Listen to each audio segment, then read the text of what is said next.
On January 2nd, 2022, I did something weird. I wrote a goal. And I know writing goals is something that I've been doing, but I did something different. It's right here.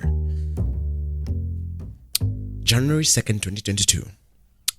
This goal said, before June, I'm going to do a live recording. I'm going to have a recording of my poetry, but right there with an audience. I don't know how I'm going to do it, but here's the plan. Upgrade my content. That means invest in enriching it. Plan around it. Okay. Save money for it. Okay. And get a team. Again, I don't know how I'm going to do it, but this is my dream. And then we did it on May 21st, right before June.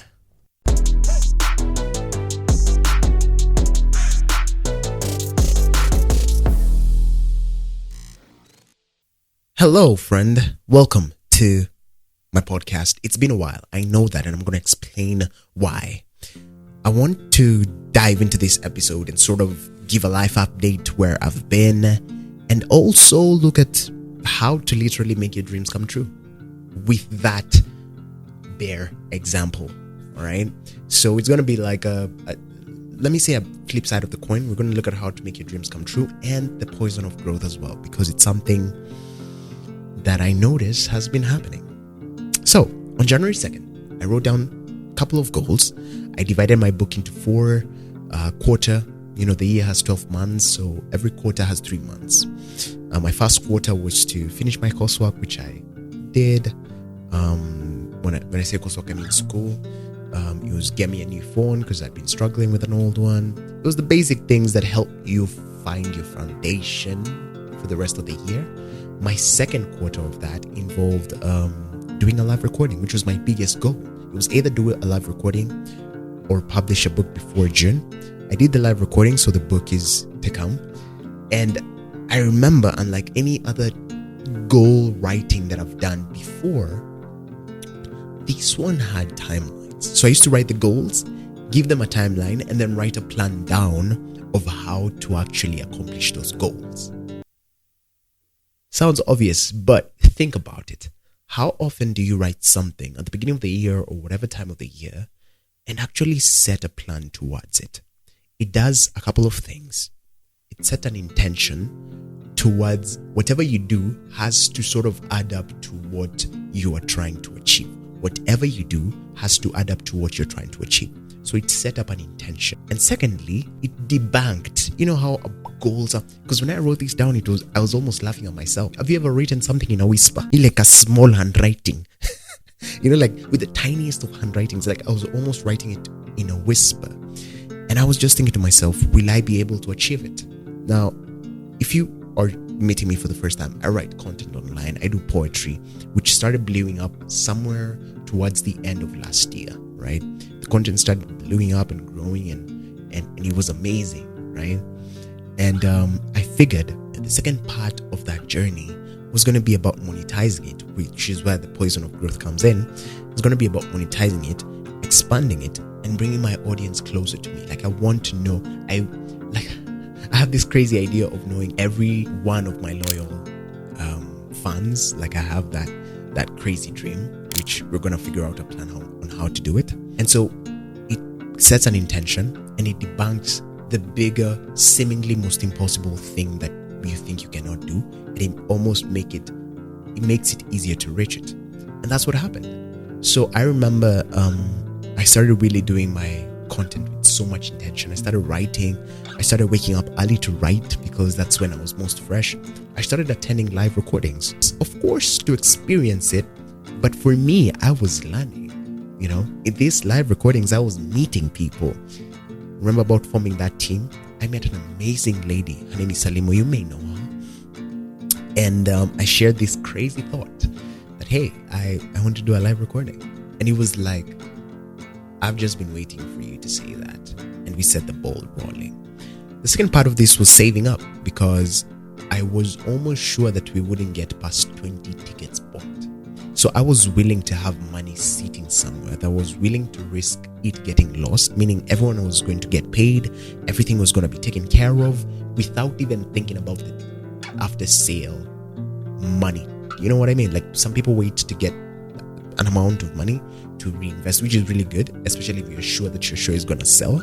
It makes you work a lot easier than having the money in bulk, which takes a while to save up for it. In hindsight, it almost feels like it was much easier than I thought it would be, because I sort of took the full picture and broke it down into frames. And I think that is very beautiful. But here's the other thing about growing and sort of blowing and sort of expanding to the next level. You always think that your original intention is your only intention that sets a precedence towards doing whatever you're trying to do. I don't know if you get me. So when I started this type of content, the spoken word, the poetry, for me, it was about offering hope. It was about spreading joy. It was about creating a safe space. So you get to this second journey of your phase where you're like, I have to make some money off it. I have to sort of make it sustainable. That means monetizing it. And I kept on thinking to myself, is it fair? Like, am I doing an injustice by making people pay something that is supposed to serve them? And so it sounds very weird, but you get to a point in your life where you realize that your original intention is not just your only intention. It's part of the bigger intention that sort of helps you to formulate other tiny intentions to make whatever you're doing sustainable. Because imagine if all I did, and I pray that God some that day will come, imagine that if all I did was to create enriching content that was giving hope to the world. Imagine how much more productive I would be, being assured that I can eat, I can sleep, I can feed my family just off doing what I am doing to sort of enable the world become a better place. So when I started thinking about it that way, that we're getting money so that we can reinvest it in sort of helping people be in a safe space that they desire. And if anything happens to them, it will be like because they were in the Minder's Mind Day.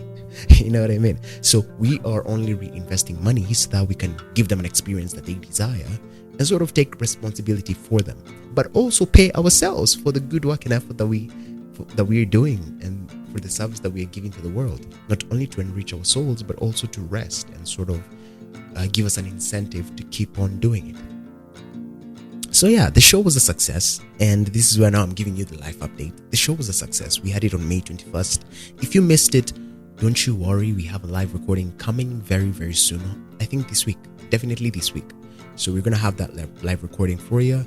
We're going to package it so nicely. We have a documentary coming up as well. I can't wait to share with you the teaser for that. But more than that, we have merchandise coming that is sort of like cherry on top, that sort of culmination of that live event.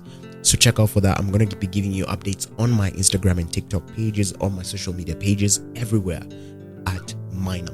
So do follow and engage me there.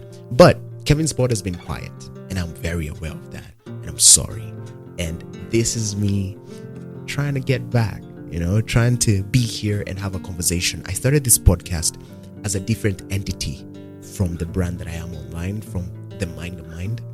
It was a safe space for me. It was a place for me to talk without rhyming, without feeling like I have to sound in a certain way. It was for me to have raw and authentic conversations. And using my experience, that means living intentionally so that I can learn something to share with you. So we're going to have book reviews. I love books, as you can see. Those are books that I've already read that we're going to be reviewing.